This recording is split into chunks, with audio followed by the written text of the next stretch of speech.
Nicolas Sarkozy et Édouard Philippe ne seront décidément jamais bons amis. Les rapports entre les deux figures politiques, toutes deux issues de l'UMP, ont toujours été tendus.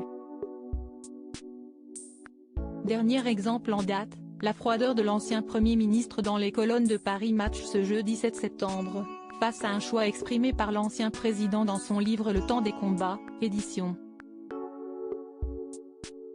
Fayard, sorti en août dernier.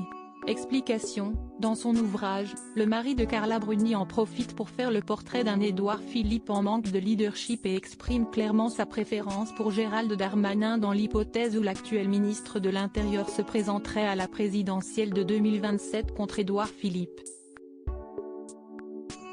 Un choix jugé cohérent par l'ex-bras droit d'Emmanuel Macron, au vu de l'état de sa relation avec le républicain. Je connais Nicolas Sarkozy depuis 23 ans. Pendant longtemps, nos relations ont été fraîches, admet Édouard Philippe. Et de poursuivre, dans mon parcours politique, je ne lui dois rien. Je n'ai pas été son ministre et j'ai toujours été fidèle à Alain Juppé. Il est vrai que pendant le mandat de l'ex-dirigeant, celui qui a été à la tête du gouvernement de mai 2017 à juillet 2020 est resté conseiller général de la Seine-Maritime, avant d'être élu député en 2012.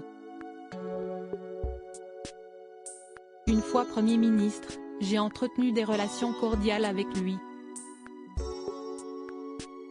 On a des désaccords, mais il est intéressant, drôle, intelligent. Il demeure un condensé d'expérience, nuance cependant l'interlocuteur de nos confrères. Supérieur à ces figures politiques trahies par des membres de leurs familles, ils se sont toujours détestés si leurs échanges sont plus tempérés, leur rivalité a longtemps fait couler de l'encre. Ils se sont toujours détestés, y compris physiquement, le grand, le petit.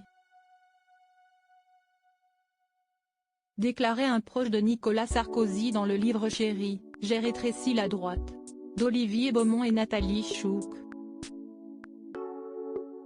Les auteurs indiquent en outre que le successeur de Jacques Chirac n'aurait jamais imaginé l'actuel chef de file du parti Horizon devenir Premier ministre et déclarait avant sa nomination, si Macron nomme Philippe à Matignon, je ne comprends plus rien à la politique.